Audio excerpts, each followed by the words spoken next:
Now on 5, Myra, The Making of a Monster. This programme contains harrowing accounts of the murders committed by Ian Brady and Myra Hindley, which some viewers may find upsetting.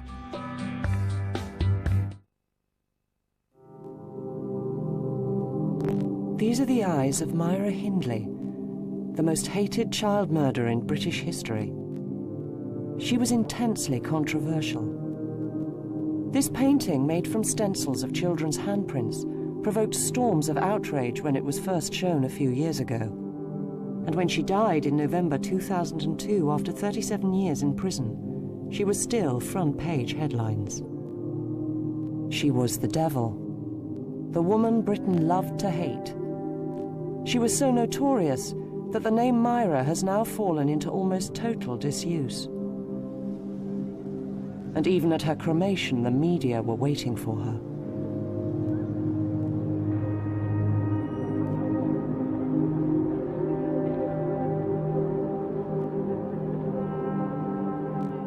What was it about Myra? Why did she behave like a monster? And was she really inhuman? In this program, we explore Myra, the making of a monster.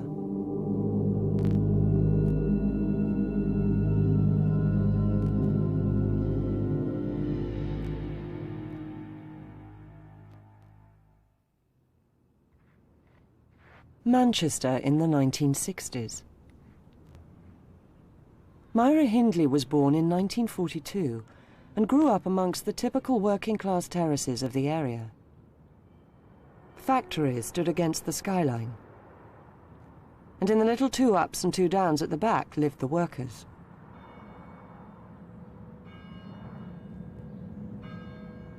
As a teenager, the Catholic Church played an important part in Myra's life. She worshipped regularly here at the monastery of St. Francis, which loomed large in the life of the neighbourhood. She was neither bright nor backward, and went to the local secondary modern high school. There was no suggestion of anything abnormal in her upbringing. There is nothing whatever in Myra Hindley's background that would predict that she would become a serial killer. You know, she's not known to have tortured animals. She was not kind of beaten and sexually abused routinely by both her parents. Nothing horrendous like that. Yes, there was, if you like, for her social class background, etc., you know, an average amount of problems. Her father is supposed to have hit her mother a bit, which is not uncommon at all in those days. You know, she was the eldest sister. Perhaps she got treated differently. Perhaps she did have some. I mean, I'm sure she did have some experiences of emotional deprivation and some experiences of mildly abusive maltreatment. But this is not what you find in the backgrounds of serial killers. She did actually appear to be a perfectly normal girl, with the same aspirations as most of her friends. She wanted to get married, she wanted to have children, have a family. She was quite tough. I mean, those who played netball with her at school said she was definitely a toughie. She wasn't one who would give in easily.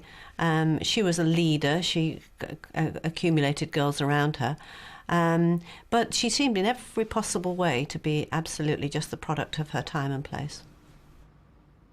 After leaving school, Myra Hindley did several jobs till eventually, in 1961, she became a secretary here at Millwoods Merchandising, a small factory. She was 19. Also working at the factory was a 23-year-old Glaswegian, Ian Brady. Myra fell in love with him. He was actually a very good-looking chap in his early days. He also drove around on a motorbike, and he was rather different from everybody she'd ever met before. She actually said he was the first man she'd known who had clean fingernails, coming from a kind of solidly blue-collar background where everybody had manual jobs. That was perhaps true. She was attracted to his elusiveness. He would sit in the office reading strange books, and I mean really strange. He would read Mein Kampf and things like that. He was a pseudo-intellectual, and she was quite attracted to that. He was different, he was interesting, and even more important, he took very little notice of her. And like many young girls, she fell in love with a man who was being distant and unavailable, and of course that makes the passion a lot stronger. She became more and more desperate to attract his attention. She wrote this rather schoolgirlish diary at the time about, you know, he looked at me today and Ian was in a bad mood today. Rather silly little things, but she was very determined she was going to get her man, and he was the man she wanted. And get her man she did. Ian and Myra became an item. Today, a world away from the rough streets of Manchester in the tranquility of rural Ireland, lives a man who was a key witness in the drama that became known as the Moors murders. He was Myra Hindley's brother-in-law, and apart from her and Brady, the only other person who actually saw one of the murders taking place. He became a central figure in the most infamous criminal case in 20th century British history. He has spoken only rarely about what he saw, but in this programme he will tell us the full story of what happened back then in the 1960s. Brady, if you say he was 100% evil, he was every name you can put on him. He was them and more. But in all honesty, Brady slept with the devil, and that was her.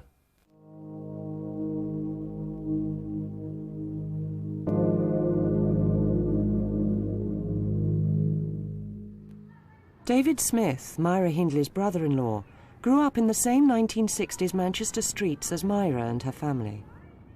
The streets were innocent. What I mean by that is kids could come home from school. If mum and dad were out at work, it didn't matter. Neighbours were there. They could have a jam sandwich and disappear for a couple of hours. That wouldn't raise concern. That would not be a problem. This was just the way of the streets. They were safe. A nice place to come from and a nice place to be. In the early 1960s, when he was 15, David Smith began going out with Myra Hindley's sister, Maureen. Maureen was living with a mother and a father at 20 Eaton Street. Across the way, 2 minutes' walk would have been the grandmother's house. Myra was being looked after at the grandmother's house. At this stage now, I'm getting very close to Maureen, and I made her pregnant, and we married when I was 16. Up to me marrying Maureen, I had no social connection with Brady or Hindley, other than a nodding acquaintance. But now the couples began making occasional trips together in Myra Hindley's car. On one early outing, Brady showed a hint of violence. We was on a motorway and a car had cut us up. The occupants were lads or what have you, and they were having a laugh. Brady took this totally wrong and just ordered Myra to overtake them, burn them off. So at high speed she did, and he did no more, a few empty wine bottles. He positioned himself at the back of our vehicle and just threw them at the car, aiming for the windscreen. This is the first time he shows any being irrational. David and Maureen suffered a tragedy when their 6-month-old baby died. Myra Hindley's behaviour was further evidence of Brady's influence over her. We showed her into the parlour, and it was an open coffin, and I think that she wasn't prepared for that. So, just for a few seconds, tears appeared in her eyes. That's all. I'm not over-elaborating this. It was seconds. And it had smudged the makeup under her eyes. She wore very dusty Springfield-type makeup under the eyes, very heavy black mascara-type eye makeup. And the watering of her eyes had made the makeup run. She quickly got a grip of herself, and then she was more concerned about if she went outside and Ian would notice that she'd showed emotion. And I've got to emphasise, it's only a few seconds of emotion. But she had to dry her eyes and clean her eyes before she returned back to the car.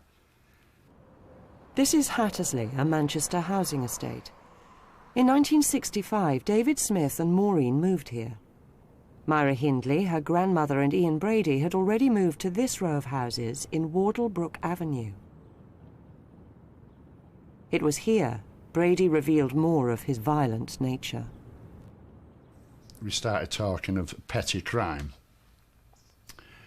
a situation of a robbery. Could we do this? Could we do that? And again, it's in a cloud of drink. I'm not excusing it. I'm not excusing anything. But it was all said through a cloud of drink. It's two blokes, very drunk, talking bravado and just waffling. This then changes into a more serious matter, and he produces guns. Now this, to me, at my stage of life now, I can look back and say, that impressed me. That impressed me. The simple fact that these were metal things. I'd never seen a gun before in my life. And all of a sudden there's a 45, there's a 38. These are big guns. And he's producing them and showing them to me. Myra Hindley showed little interest in their talk of crime. Occasionally she'd take part, but not comment very much as regards robberies. More, she would be talking to Maureen about girly talk. The girls would get bored and literally go to bed, go for a lie down, and leave us drinking, listening to big band music, Hitler tapes. A pretty bad atmosphere altogether, to be honest. Matters came to an unexpected head here in Wardlebrook Avenue, one night in October 1965. Myra asked Dave, still only 17, to walk her home to collect some wine. I go in the house. She takes me into the kitchen. To the right is the living room. Straight ahead is the kitchen. It's a very small house. To the left is a set of stairs. That is the entrance hall.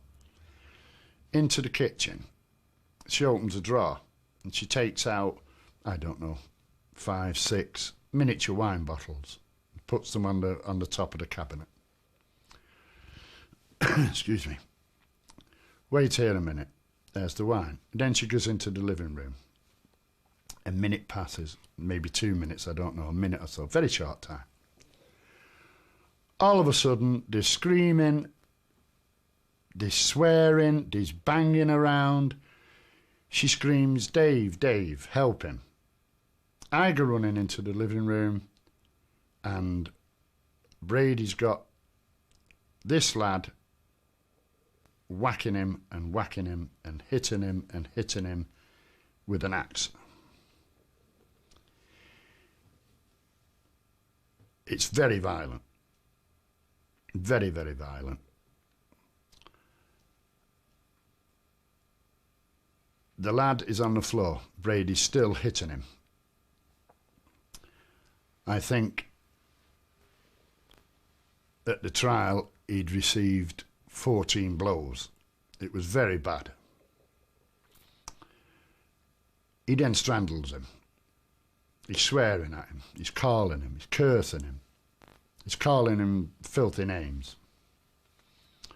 And then it's over. It stops.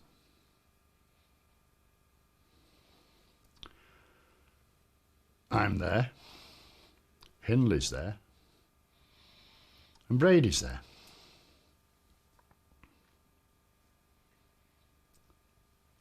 And everything has to be normal. I emphasise this. It has to be normal, or else I don't walk out of that house. Now, what steps are taken after that is purely leading up to me going out of that house. I don't care as long as I get out of that house. We wrapped the body up. We carried the body upstairs. We come downstairs, and the three of us, mostly myself and Hindley, but Brady was part of it as well, cleaned up. He passes me the axe. Feel the weight of that. How did he take that? Feel the weight of that. Hindley sits down. There's a chair next to the fireplace. She says, I saw the blow register in his eyes. He never saw anything. He never knew anything. I saw the blow register in his eyes. It's a normal conversation. I know it sounds unbelievable. It's a normal conversation. If they'd have walked in with chocolate biscuits and tea, I would have stayed and drank tea and ate chocolate biscuits. I would have done anything just to get out of that house. Myra Hindley appeared calm throughout. She would pick bone and hair up off the floor and not have a problem with it. Just drop it in the bag. There was no, oh, would one of you pick that up? I don't want to. No, just straightforward. Just straightforward. After the living room had been cleaned and tidied, Dave was finally able to go home in the small hours of the morning. I was covered in blood. I went in. Maureen was in bed. I got her out of bed. I went to the bathroom and I absolutely vomited.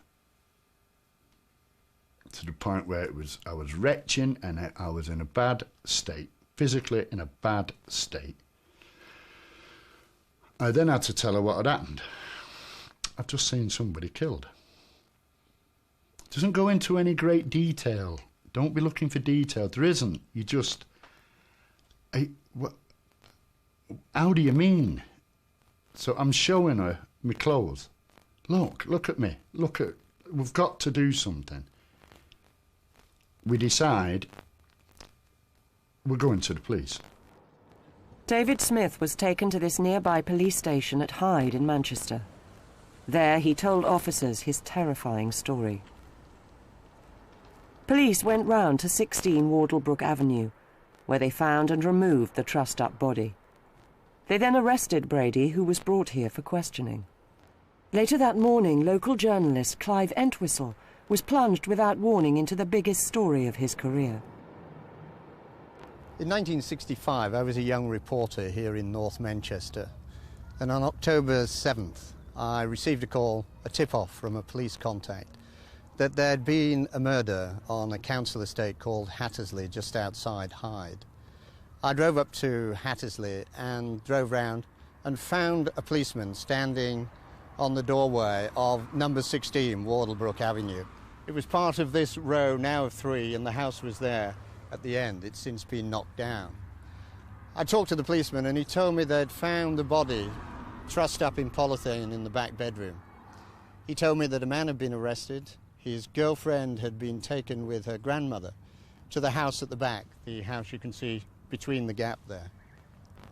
I went round, policewoman on the door. I went inside, there were some women in the kitchen, and in the front room was a blonde woman. I asked where was the young lady from the house at number 16, and they pointed to this blonde, and I went and sat down and started to talk to her. First of all, I asked her her name, and she told me she was Myra Hindley. If you met Myra anywhere else but under the circumstances I did, if you met her in a pub with Ian, you'd have just thought, attractive, slightly hard-looking blonde, fine, nothing special at all. You wouldn't have really given her a second look. She had a lovely beehive haircut. On that morning, she was obviously very distressed. I didn't know and realise the implications of what she'd done. The murder victim was a 17-year-old boy, Edward Evans. At first, police had no reason to think this was anything other than a routine one-off murder case. But Dave Smith had mentioned something that had happened in the afternoon before the murder. At this stage, I had a few minor, petty things amongst my property. A starter pistol was one. A little bit of a kosh and a few odds and ends. Brady, in the afternoon, asked me to bring this material round to his house. This I did. Me thinking that it was in preparation of a robbery that would have taken place probably within a few days. This is what I'm thinking at the time. He then removes stuff out of his house and takes it away in a suitcase. The police decided to check Manchester's railway stations. Clive Entwistle's father-in-law, a local policeman, was sent to search left luggage offices. My father-in-law rang me at about midnight on the Saturday night, the following Saturday, to say that he'd been asked to go and look for a suitcase belonging to a guy called Ian Brady. He'd no idea why. And he went through all 5 left luggage offices at railway stations in Manchester. And in Central Station, he found a suitcase belonging to Ian Brady. In that suitcase was a income tax return, which in the name of Brady, so he knew he got the right suitcase. Also, they found a number of things, a number of books, a copy of the Marquis de Sade. But the most important thing was this 1/4-inch tape, reel-to-reel tape. Dennis played it, not realising what it was, and on it was this little girl screaming for her mother. It was a recording of a terrified and pleading child being pornographically photographed, and possibly worse. These photographs were also in the suitcase. The little girl was soon identified as a missing 10-year-old, Leslie Ann Downey. In one of Brady's notebooks, they found the name of another missing child, 12-year-old John Kilbride. This immediately suggested Edward Evans may not have been the only murder victim. A few days later, police brought Myra Hindley to Hyde Police Station and arrested her as well.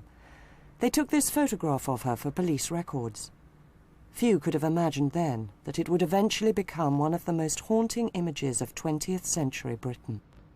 When that picture was published, that was the first picture anybody had seen of Myra Hindley, and it suddenly saw this picture of Brady, the two of them just covering the whole of the front pages. It was a pretty impactful front page, and that remained the dominant image, even though, of course, over the years there were many other pictures of her looking more ordinary. But that, with the great peroxide beehive haircut and those blank staring eyes, was a pretty impressive picture.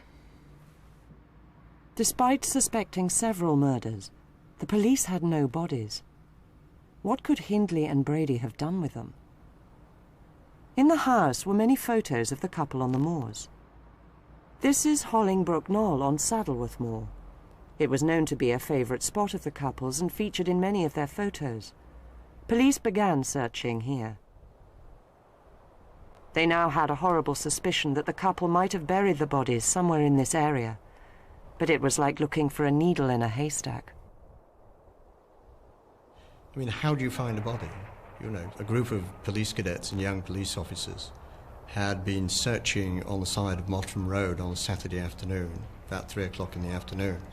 And I was with them, and we'd been down to the local pub, the Clarence, and had a pint or two, and then gone back and sun setting. And one of the officers needed a pee, so he walked over the top of the hill. And on the way back, he noticed a piece of white bone sticking out of the ground. Now, this guy, Bob Spears, had been a police officer for only a few weeks, And God bless his cotton socks, he stood on the top of the hillside with the sergeant swearing at him to tell him to get down because they all wanted to go home. And Spiers stood his ground. So they all trudged up angrily, and he pointed out this bone, and they parted the peat and let the water drain away, and there was the forearm with still part of the dress on of Leslie M. Downey. And if it hadn't been for that, if they hadn't found them the body on that particular day, then the search in the next few days would have been totally called off. When I went back that night, because I'd left early, I had left before Spiers found the body. When I went back that night, it was out of a Hitchcock film. The mist had closed in, there were old-fashioned arc lights, and it was eerie, absolutely eerie. And you've got silhouetted figures standing over a small mound where they'd excavated Leslie's body.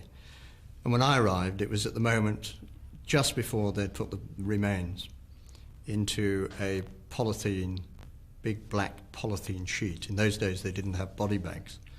And so it was carried down by these officers, 4 officers, holding it up like this, as if it was a bouquet of flowers, you know. And I stood on the back bumper of the Black Maria to get a better view. And as they came towards me, they then reached out to put the remains into the back of the Black Maria.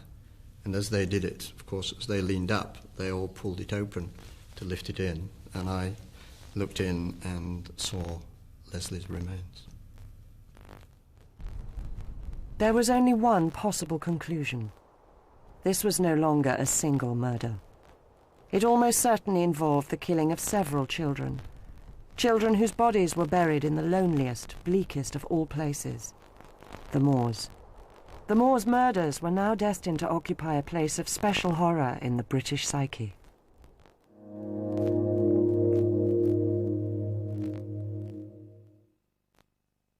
Think about it.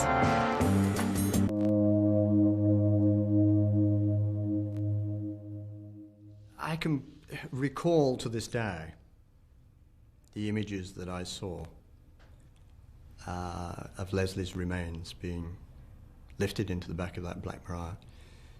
It's an image along with the tape, which I shall take to my grave with me.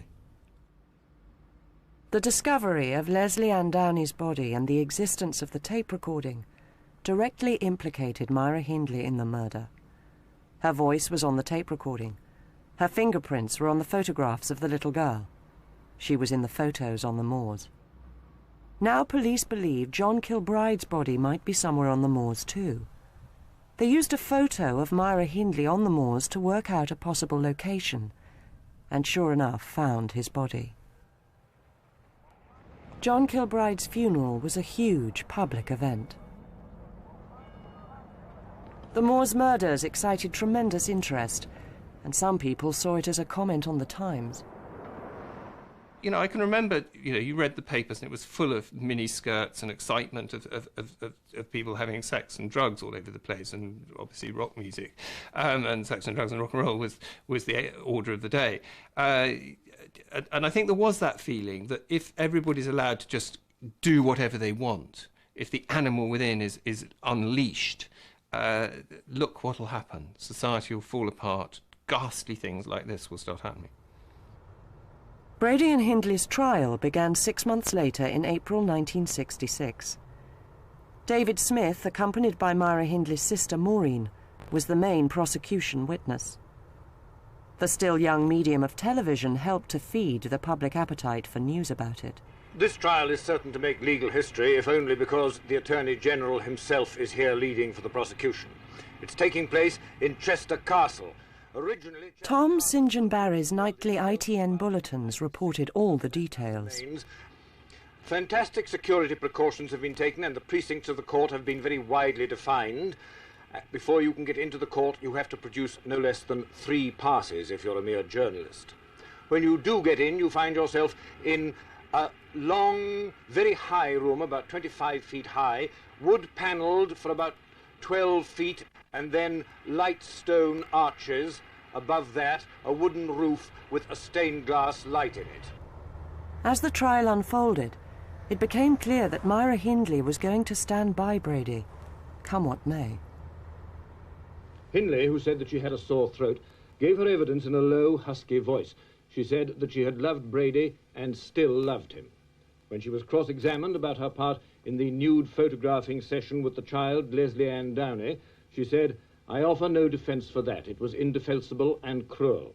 She said she didn't know that Brady was tape recording the session and that she was ashamed when she heard the tape played later. It was this tape recording that really caused a sensation.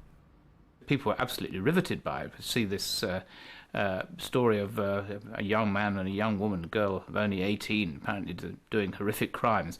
But even then, it didn't take off, really, until the tapes were revealed. And that is what I think has made has been the driving force of the Moores murder. I mean, the Moores themselves, of course, produced a fantastic background to such evil. And but the tapes were the thing that finally sold it. When it was played in court, it was played to an absolute packed but hushed courtroom. You could have heard a pin drop. And as it was played, you could see grown men, tears welling up in their eyes. I mean, it was horrific because it wasn't so much what was on the tape, it was what you imagined and knew was happening to that little girl. Brady was convicted of 3 murders, Hindley of 2. By an astonishing piece of luck, they escaped being hanged only because hanging had been abolished a month after their arrest. As a result, they were both sentenced to life imprisonment.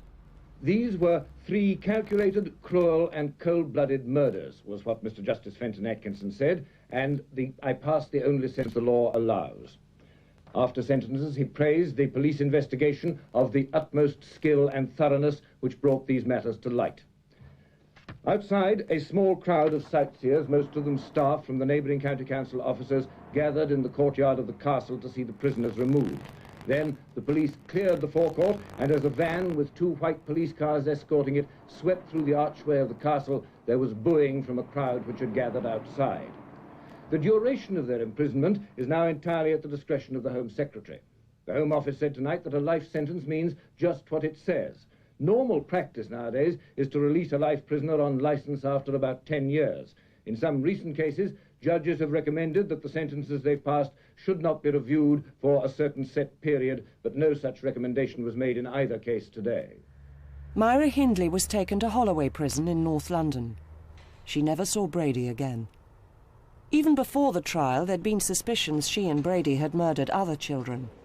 It was to be a very long time, 20 years in fact, before those suspicions were confirmed. Throughout all that time, Hindley and Brady flatly denied there'd been any other murders. Normally, prisoners disappear from view, but not in Myra Hindley's case. Throughout subsequent years, the public and press remained fixated on her. I think the endless fascination with her was that she was an ordinary girl from an ordinary working-class background who did the most extraordinarily horrible things, and we can't explain her, and that is why she still haunts us. She flew in the face of all our preconceptions about women. Women are nurturing, women are kind, women like children. Men, on the other hand, can be cruel, can be tough, can be whatever. She flew in the face of all that. She also, at her trial, maintained that very hard, resolute front. She didn't portray herself as soft at all. In fact, I've always maintained that if Myra Hindley had played her trial differently, she would probably have been out after about 7 years. I mean, she could have played the part of his acolyte and very much under his thumb, and she could have played a very soft and remorseful role at that trial. But she didn't. She was stony-faced, she was tough, she was hard. There was the famous police photograph of her with the blonde hair, staring straight to the camera, looking tough, looking hard. And that's how she became remembered and known. And she became a figure for universal hatred. Much more than Ian Brady, interestingly, who is just perceived as perhaps, a rather sad, mad, evil man. Incessant press interest kept Myra Hindley in the public eye. An early story was the extraordinary case of the governor of Holloway taking her for a walk on Hampstead Heath. Dorothy Wing was the governor of Holloway, And she, like so many people in Myra's life, was seduced by Myra in the sense that she came to believe that Myra was an interesting, intelligent and better person than her crimes would suggest. And she wanted to improve her life. And this happened to the extent that she actually took her out for a walk on Hampstead Heath with her dog. I think it was perfectly innocent on Dorothy Wing's part, but it was a really foolish and foolhardy thing to do with such a celebrity prisoner. Another episode in the Myra Hindley saga was a full-blown escape attempt. This was made doubly lurid by the revelation that Myra Hindley was now having a lesbian relationship with a prison officer who had tried to free her. Pat Cairns was a prison officer. She was a lesbian. She was actually living with another prison officer at the time. She came to work on the wing where Myra was, and she ruffled the feathers of all the girls, and Myra fancied her and fell in love with her straight away. And this became an ongoing love affair. Notes were smuggled between the two. They had secret meetings in the chapel. They had secret little snogging sessions here and there. And eventually a plot was hatched that they would actually spring Myra Hindley from prison. It sounds bizarre, but it was quite an advanced plot. Casts were made of keys, plans were made, everything was afoot, and then one of the women who was involved as a go-between actually shot them. But even though her actions suggested a lack of remorse, many who met Myra Hindley spoke well of her. I found her a nice person. Was she generally well accepted in the jail? I don't suppose everybody felt the way you did. Well, no, not everybody felt the way I did. You can expect that in a community with women, you know? It's mostly the short sentences that used to want to fight her, argue with her, you know, and call her names. So she sometimes had a rough time of it? Oh, yeah, when she first went there, she had a very rough time. You know, she got beaten up. Said by people who've been to see her that she's changed a great deal since she's been in Holloway. Did you see any sign of that? When I went in there, to me, she didn't look the same as what the papers made out her to be. What do you mean physically? I mean, her photograph in the papers doesn't look... Oh, no, you wouldn't recognise her. She's a different person altogether. She is a very friendly person if you only give her the chance to be friendly to you. As the years passed, Myra Hindley studied for an Open University degree and renewed her involvement with Catholicism. Lord Longford, a former government minister and well-known prison reformer, famously became convinced of her repentance and campaigned for her release. I've known her for 8 years, and I think although I've seen her every 3 months for 8 years, and so I know her better than I know most criminals. And if I'm going to have an opinion at all, I would feel sure that she wouldn't do any harm to anybody. And I don't know anybody who's known her in the course of that 8 years who thinks she would do any harm to anybody if she came out. But the people who say she ought to be there forever are people who say, in view of the terrible crimes she was associated with, life ought to mean life. That's a different point of view, but I'm rejecting that as totally un-Christian. Although disguised to protect her anonymity, Myra Hindley's sister Maureen also spoke up for her. Do you think that she can be treated as if she were in exactly the same category as other people serving life sentences? Yes, I think she could now. Now that she's severed herself away from Ian Brady, yeah. It's a long time since she's wrote to him. It's a long time since she's had any connections with him. And I feel now that she's... I feel that it's not my personal opinion, but I feel that if she was like that tomorrow, she would never consider it. If she had never got involved with him, she would just be an ordinary housewife. A decade later, Lord Longford was still arguing Hindley's case. She's not led an isolated life, really, because she's done very well. She's got her Open University degree, a pass degree, and then an honours degree, and a good many people have come to know and like her very much, so I should say she was completely ready. She has been for years, if it comes to that. But the families of Myra Hindley's victims did their best to stop any such idea.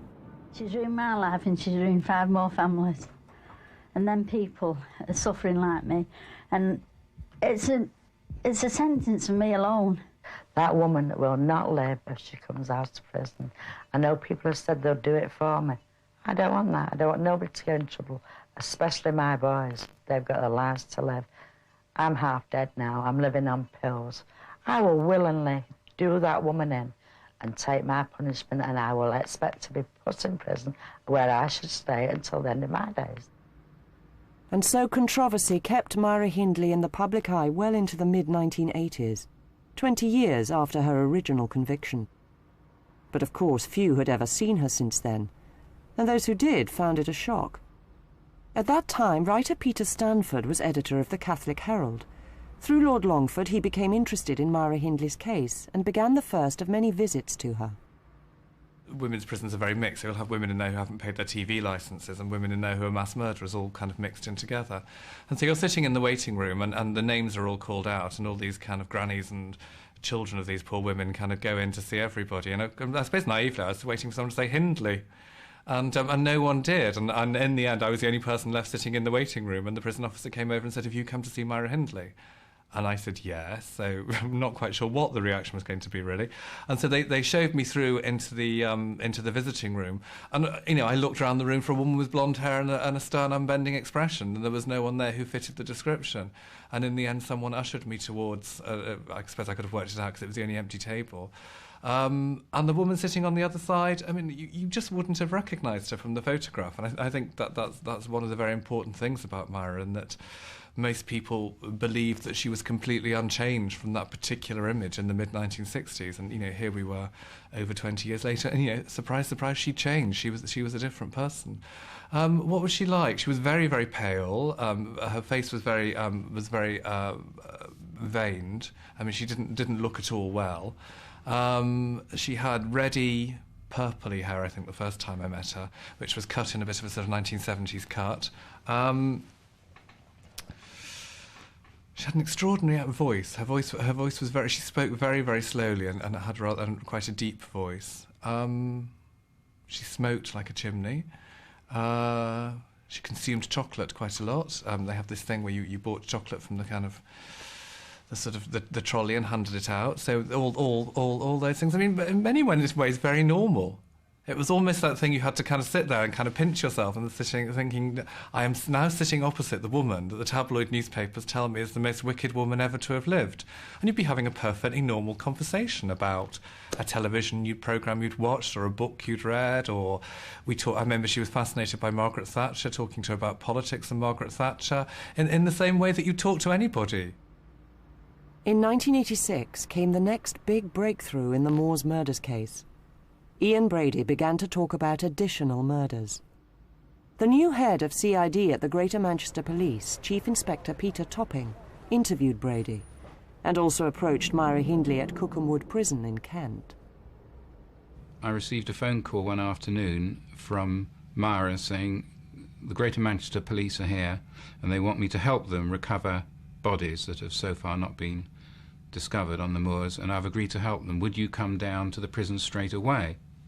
So I got on a train down to the prison, and when I arrived, the prison gates were ringed by journalists with cameras and TV crews, so they'd obviously been alerted to the visit by the police. And when I went inside the prison, Myra was with Mr. Topping and his assistant, Mr. Knupfler. There were maps and plans all over the room, and they'd been poring over them. Then a statement in Hindley's own words, read by her solicitor. I have agreed to help the Manchester Police in any way possible, and have today identified from photographs and maps places that I know were of particular interest to Ian Brady, some of which I visited with him. In spite of 22 years' passage of time, I have searched my heart and memory and given whatever help I can to the police. A complex logistical operation was now set in motion.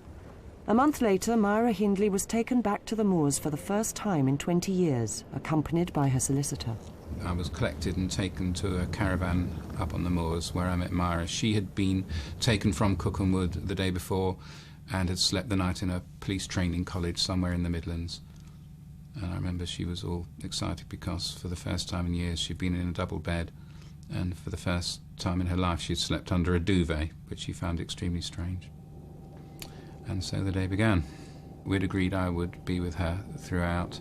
Mr. Topping was there, Mr. Knupfler was there, several officers were there. A man from the Home Office was there to witness the proceedings, and there were police round and about with rifles. You could see their silhouettes on the skyline, just making sure that no intruders tried to have a go at us, or her in particular. That was a big fear. The sky was full of helicopters, press helicopters, who had got word that we were up there, and they came down very, very close. It was snowing, and so the snowflakes were being whisked up into our faces, and it was all rather frightening at times, because they were trying to get as close as possible to Myra to get the best pictures of her. The police were trying to find the grave of a missing 10-year-old boy, Keith Bennett. They also wanted Myra Hindley to help them find the grave of a missing teenager, Pauline Reed. Right towards the end of the day, it was getting very dark. It was close to the grave of the former grave of Leslie Ann Downey, and when we walked close to it, she pointed in the general direction of where she thought Pauline Reed's grave was, and advised Mr. Topping to dig in that direction over there. Some months later, police did find the body in the area Myra Hindley had indicated. A quarter of a century after they found the body of 10-year-old Leslie Ann Downey near this bleak spot on Saddleworth Moor, police found a third apparent victim of the Moor's murderers. Pauline Reed's funeral was a reminder of the events and places that had figured prominently in the news 20 years before. Mrs. Joan Reed, who left hospital for the day to attend the funeral, led the mourners with her husband Amos. For 24 painful years they've waited for this day, when they could at last give their daughter the dignity of a Christian burial. As the cortege made its way through the Gorton area of Manchester, neighbours stood silently in memory of Pauline. Among the mourners today was Detective Chief Superintendent Peter Topping, seen here with the father of John Kilbride, another Moors victim. Myra Hindley had known Pauline, and they had both worshipped here at St. Francis. By a sad irony, it was from here that Pauline was now committed for burial. At the graveside, the mother of Leslie Ann Downey, yet another child murdered on the moors. More than 2 decades after her death, Pauline Reed's family were at last able to lay their daughter to rest. The closing chapter of her tragic life had finally been written.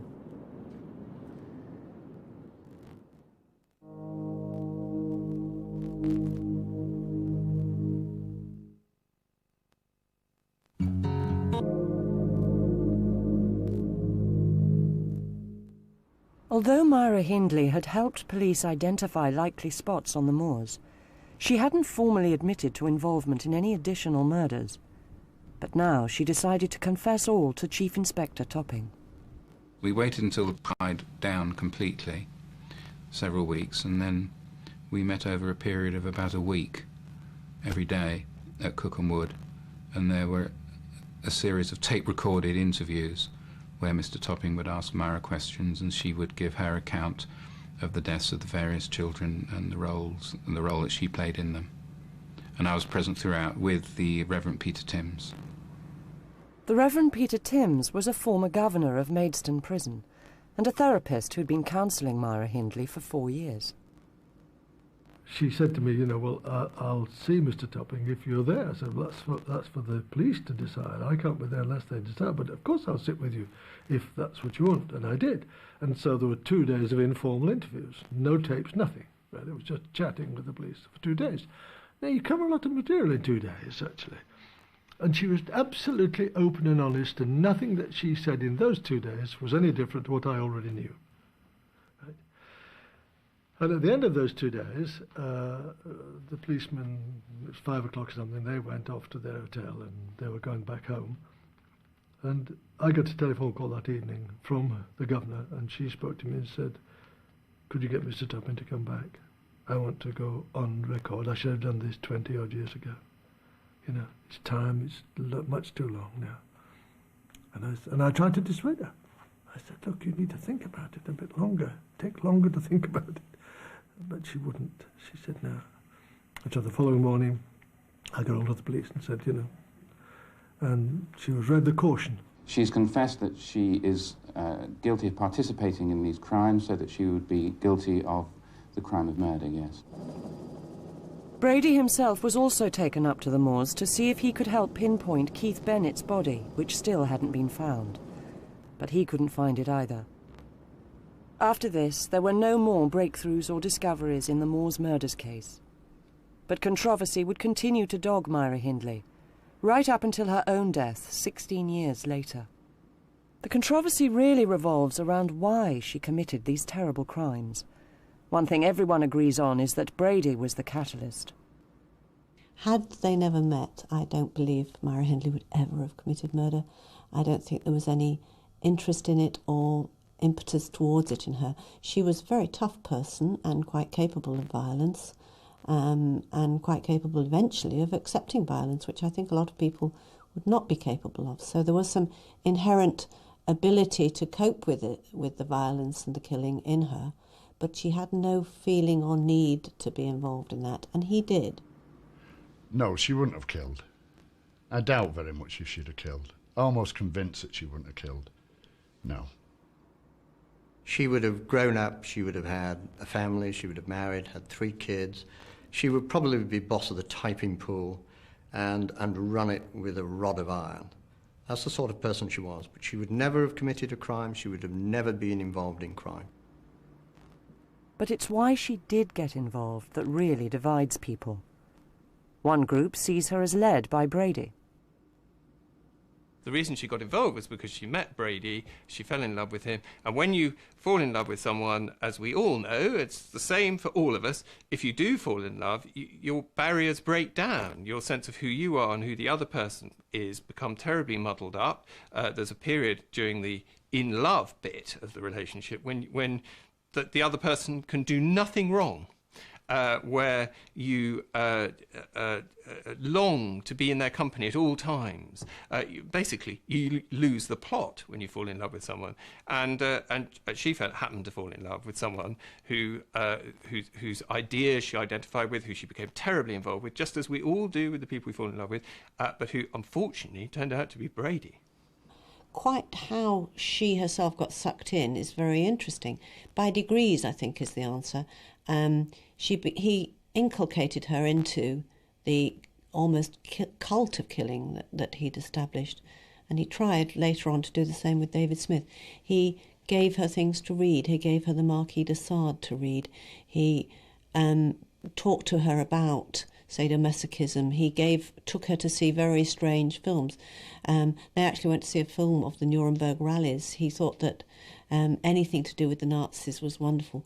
She was still totally enamoured. He was this amazing, interesting, different person, not at all like the boy she knew who, wanted to be Elvis Presley and a quick kiss behind the dance hall afterwards. He was something else entirely. So Myra was still enjoying this feeling of being different and being special, and he worked on that, and that is how, by degrees, she came to believe that anything that Ian wanted her to do was right and worth doing, and she became his.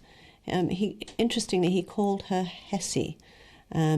This was partly because of Myra Hess, the pianist, her name Myra, but more appropriately, Rudolf Hess was Hitler's lieutenant, and she was his lieutenant, and he saw her as the person who would help him fulfill this dream of committing murder.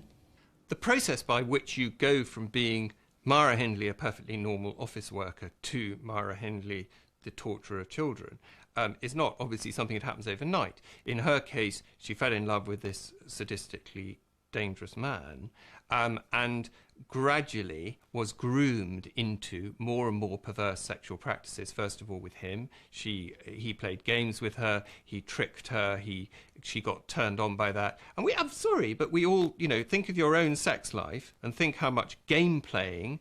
I'm not talking about dressing up as a giraffe or doing weird and wonderful things. I'm talking about the normal playfulness that's involved in sex, and the dominance and submission that's involved in normal sex. Now, if you think of that and just add a little bit of sadism, add a little bit of cruelty, etc., Brady will have gradually groomed her into getting used to the idea that this was really exciting, this is what we want to do, and, if you like, taught her to get involved. In the first murder, when she screamed and shouted and so on, he hit her and knocked her to the ground and said that effectively he would kill her if she didn't shut up. And she probably, I know, she thought, well, there's been this awful event but it will never happen again. It's one of the things, never happen again. And of course it didn't happen again for about a year, then it did happen. But it's then what you do about it. But many people don't accept this idea of Myra Hindley as essentially passive. They see her as an active participant who was fundamentally just evil. I mean, she went through each of the cases themselves, and it was the same old story about her being intimidated, infatuated, hopelessly in love with Ian Brady, and would have done anything. I mean, I can understand that to some extent. I mean, if you look back over history, history is littered with examples of where females have done anything for their man. But surely there must, you have to draw a line. And while she may not have really understood what she did before she did it the first time, it's inconceivable that she didn't know the next time she went out in that car to lure a child, that she didn't know exactly what was going to happen to that child. And in effect, she was the one that sought out the child. She was the one, not Brady, it was her that went out and identified which child she was going to lure back to that car. So in effect, she, for me, was the more evil of the two, because had she not done that, then of course I don't think the horrors that we've all come to know as the Moors murder may not have taken place. I think they were a pair of bloody kinky bastards together. That literally, bloody whipped each other, slapped each other, did all the dirty little things that were in the books, and then had to look for something else. And they just pushed and pushed and pushed. They broke all the rules. They didn't just break the legal laws, they broke all the moral laws. You don't break the moral laws, you don't. They're there for everybody. You don't just disregard them and kick them out. They did. They did. They didn't give a damn about the legal laws. They didn't give a damn about the moral laws. The things that hold us all together, the things that make us mum and dad, man and woman. They didn't give a damn about any of that. They thought they were entitled, both of them thought they were entitled to do exactly what they wanted to do. As obscene, the word obscene doesn't cover it. It really doesn't cover it. I can't let my imagination go that deep. When you meet a female who's so out of touch with her emotions as a woman, that she does those kind of things, and not just once, but does it 5 times over a 2-3 year period, then I think that people are entitled to say, no, that she was evil. Mark Leach also inclines to the widely held view that she was never genuinely remorseful. She said that she was remorseful, but I saw no signs of that. I mean, there was no tear in her eye, there was nothing. I mean, simply repeating by rote, yes, I'm sorry, I did it, I shouldn't have done that. It didn't break any ice with me, I have to say. And I've met people in prison who are genuinely remorseful for what they have done, genuinely, and I mean that, genuinely remorseful. She would say very clearly that he couldn't have done it without her, that she lured the children, that she knew exactly what he was doing, that often she joined in that, and that at any stage she could have stopped him, she could have stopped him, she could have shopped him. Those thoughts constantly went through her mind, and a constant process of reflection as to how she got in that situation. And what came over very, very strongly in those conversations was her remorse. Her detractors also saw her as manipulative, especially in getting privileges in prison. I think she was very calculating and very able to manipulate management inside a prison, because she knew that whatever she did would attract media attention. She didn't lead a life. She wasn't laughing her head off at the public. She was a sad person. I spent many hours with her, and they were nearly all sad hours. She was a deeply sad and depressed person. She wasn't enjoying herself in prison in a luxurious cell, and insofar as she may or may not have had lesbian relationships, well, that's nothing unusual in a woman's prison, I can assure you. There was a photograph of her when she was smiling that the Sun got hold of. I think it was when she was awarded her degree in the humanities. She was smiling. She'd just been awarded a degree.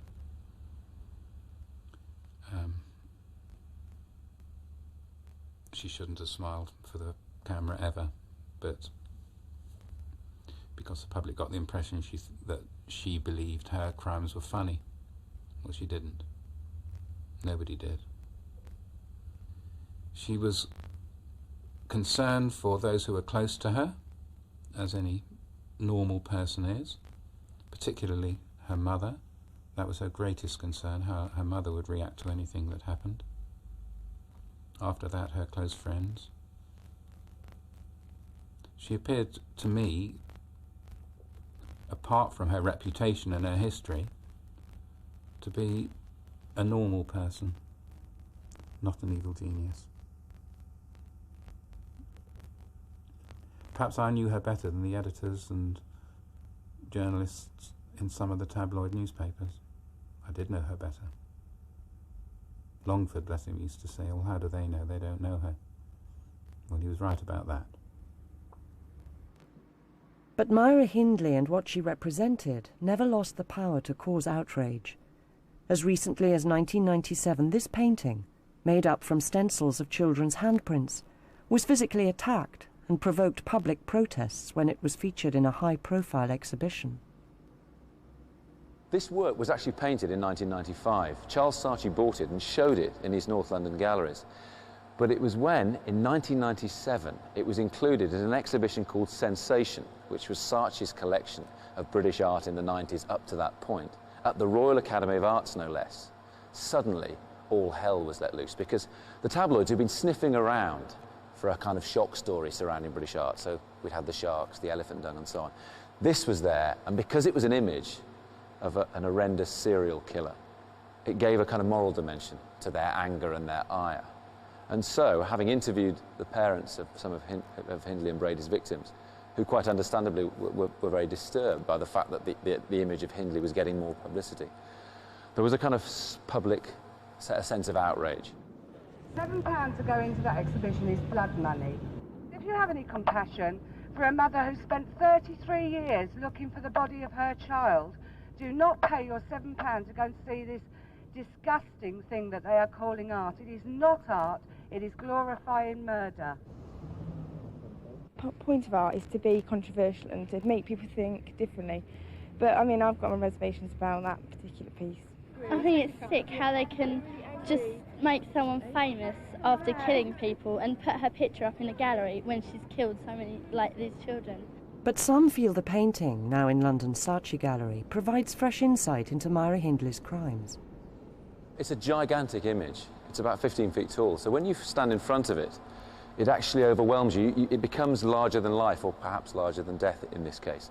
And normally when you see the image of Myra, from which this is based, it's about this big, and it's on the front cover of a newspaper. And you study that image of Myra Hindley and try and make sense of why that face, why that woman could do what she did. How is that possible? And you end up staring into the eyes, which seem absolutely empty. But in the end, what you see are these little tiny pixelated dots, because that's how newspaper images are made. When you stand in front of this, you realise that the dots have been replaced by the stenciled hands of children. And that's very interesting on a number of levels, because it's as if Marcus Harvey, the painter, is letting children reclaim the image of a woman who's responsible for killing 5 of them, torturing 5 of them.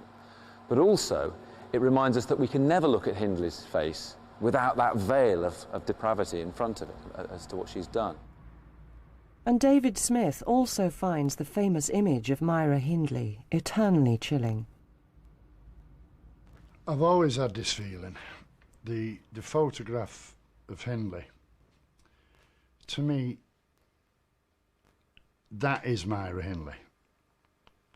That is the real Hindley. Not some photograph taken inside a prison, surrounded with cuddly toys and smiling sweetly into a camera. That is not the real Myra Hindley. That photo, the police photograph that was taken on her arrest, that is the real Myra Hindley.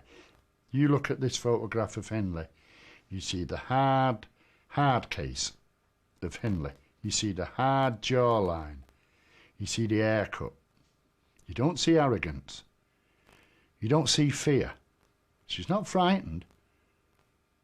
But look at the eyes. Look right into them eyes on that photograph. The bottomless, the empty. There's not a spark in them eyes. And that's what makes that photograph for me the Myra Hindley that I know.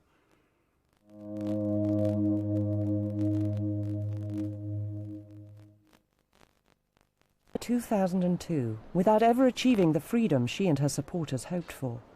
On the issue of whether she should ever have been released, as with so many other issues, she still has the power to divide opinion. Life sentence is a justifiable sentence, life for life. You can say it's been many years, but she did commit the crimes. Yes, I think the life sentence was right in that situation, yeah. Unfortunately, I do. I don't know whether that's just because I'm a mother and find the crime so heinous, or whether I think that a life sentence should be a life sentence. She should have had the same opportunity as other prisoners get parole. Just to say that, well, she committed these crimes and therefore she's going to stay evil the rest of her life is a bit kind of narrow-minded, I think. You know, she's obviously had a hell of a long time to think about what she's done. She wasn't a threat to anybody beyond a certain point, I think, and I think that she should have been released maybe under supervision. I mean, isn't the whole sort of justice thing about trying to rehabilitate people? I think she should never have been released. I think she should have been kept in prison for life. She killed children. She killed many children. A life for a life, you know. She shouldn't have killed, simple as that. Our abiding interest in Myra Hindley is perhaps understandable. We are, and always have been, fascinated by acts of extreme evil. Yet the continuing media portrayal of her as a demon, inhuman and utterly different from ourselves, may conceal an uncomfortable truth. A lot of people will look at Hindley and they'll say, look, she had responsibility for this. Her brother-in-law witnessed one of the murders and immediately went and phoned the police. Why in God's name didn't she? If there wasn't something fundamentally flawed about her, why didn't she do what her normal brother-in-law did? And of course, there's a very, very simple answer to that. Think of Nazi Germany in 1933, 1934, 1935. As people gradually got sucked into the Nazi fantasy, they gradually found themselves perfectly normal people, completely mentally healthy people who had perfectly good early childhoods or perfectly good genes and had nothing spiritually wrong with them whatsoever, no evil within them, found themselves murdering Jews. 6 million of them. I think, you know, as a society, we needed to see her as a very abnormal, vicious, hard woman. She clearly wasn't that. She really wasn't.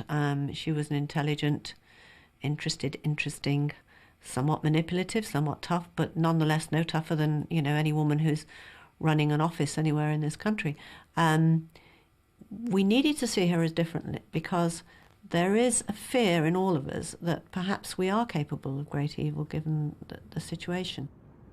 Even after her death, Myra Hindley's actions continue to blight lives. David Smith and others are still affected by what she did.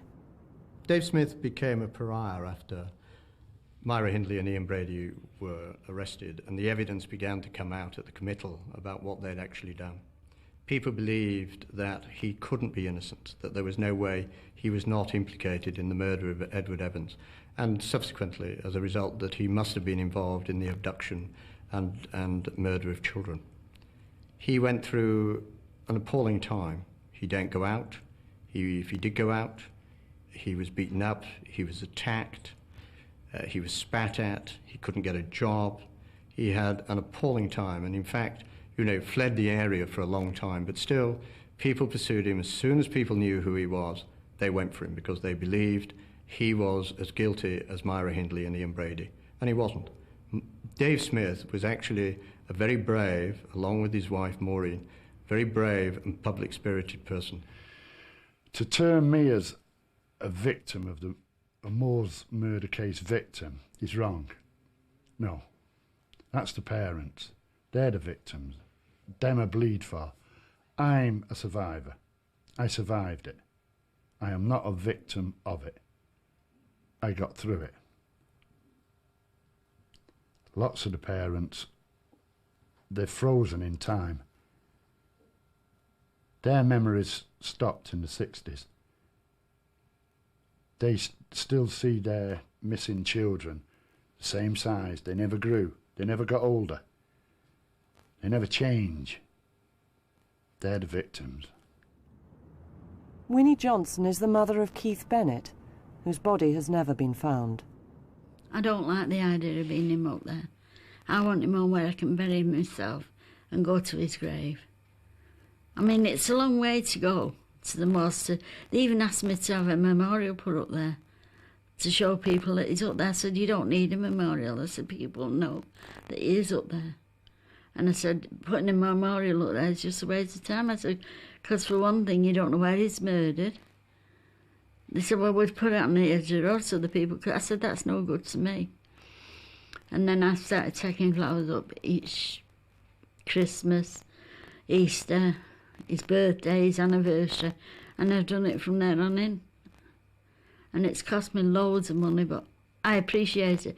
And when I go up there, I've got an awful feeling of being happy. I don't know why. I could stay up there for a week or more because I know he's there. Whether that is because he's there or not, I don't know.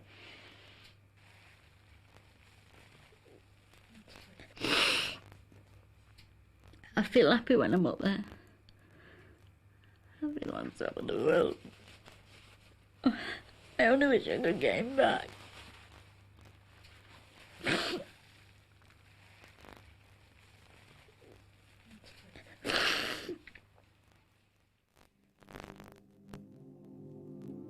Many of the people involved in the Moors murders case are now dead.